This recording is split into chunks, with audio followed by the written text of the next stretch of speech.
Spider-Noir is not just another Spider-Man series. It may actually be one of the strangest experiments to come out of the Spider-Man universe in years. Nicolas Cage as an aging detective, 1930s New York, a story built around crime, guilt, and shadows, and one major decision that changes everything from the beginning. This is not Peter Parker.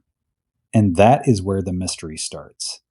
For decades, Spider-Man has been tied to youth, the student, the brilliant kid, the hero still learning how to carry power and responsibility. But Spider-Noir seems to flip that idea completely. This is not the hero at the beginning of his journey. This is someone who has already lived too much. A tired man, a wounded man, a man with a past, and with a personal tragedy that made him leave the mask behind. Nicolas Cage plays Ben Reilly, also known as the Spider, a private investigator in 1930s New York. Years earlier, he was the city's only masked superhero, but after a devastating loss, he walked away from that life. The series begins when a new case forces him back into the world he thought he had escaped. And that changes the tone completely. Spider-Noir does not seem interested in the bright, youthful, colorful Spider-Man most audiences imagine. This version lives in wet alleyways, nightclubs, cigarette smoke, trench coats, old cars, dark offices, and rooms where every shadow feels like it is hiding a secret. This is not the sound of a teenage adventure. It is the sound of an old city breathing between sirens, rain, distant jazz, and buried guilt. What makes the series interesting is that it exists between two identities. On one side, it is still a Spider-Man story, with powers, villains, and a connection to Marvel mythology. But on the other side, it is pure noir, broken detectives, mysterious women, gangsters, betrayals, investigations that never end where they should, and characters who seem doomed before the story even begins. Spider-Noir does not just change the costume, it changes the soul of the character. Then there is the most controversial decision, using Ben Reilly instead of Peter Parker. In the comics, Ben Reilly has a complicated history connected to Peter Parker's clone and the Scarlet Spider. But this series seems to use the name in a different way, as a way to move away from the teenage Peter and build a more adult, bitter, hard-boiled figure. The creators have suggested that the reason behind the name change will be explained inside the story, which means it does not feel random. It feels like a clue, and that is where the show becomes more interesting for fans. The real question is not only who Ben Reilly is. The real question is why this version of Spider-Man needed to stop being Peter Parker.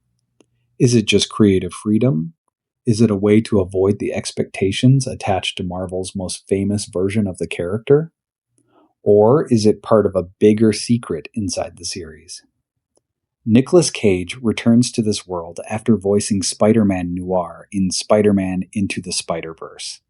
But this time the experiment is different. This is not just an animated, exaggerated, funny version inside the multiverse. This is live action with a darker, stranger, more physical Cage. He has even spoken about doing wire work for the spider-like movement, which gave the role an extra charge of adrenaline. And that matters because Cage does not usually play characters in a neutral way. When he steps into a role like this, he brings intensity, weirdness, and theatricality with him.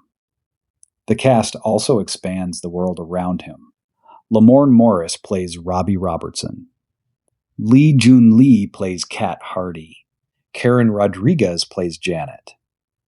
The series also includes Brendan Gleeson, Jack Houston, and Abraham Popola. The villains connect the noir world to recognizable comic book figures: organized crime, Sandman, Tombstone, Silvermane, and threats that feel closer to a criminal nightmare than to a standard superhero story. But maybe the most striking visual detail is that Spider-Noir will be released in two versions, one in black and white and one in color. That is not just an aesthetic trick. It is almost a statement of identity. The black and white version connects directly to the classic cinema that inspired the series. Hard shadows, faces split by light, alleys turned into moral labyrinths. The color version, on the other hand, seems designed to make that style more accessible to younger audiences. It is as if the series is trying to live in two eras at once, old Hollywood and modern streaming. And that is the real risk. Spider-Noir does not only have to work for Marvel fans.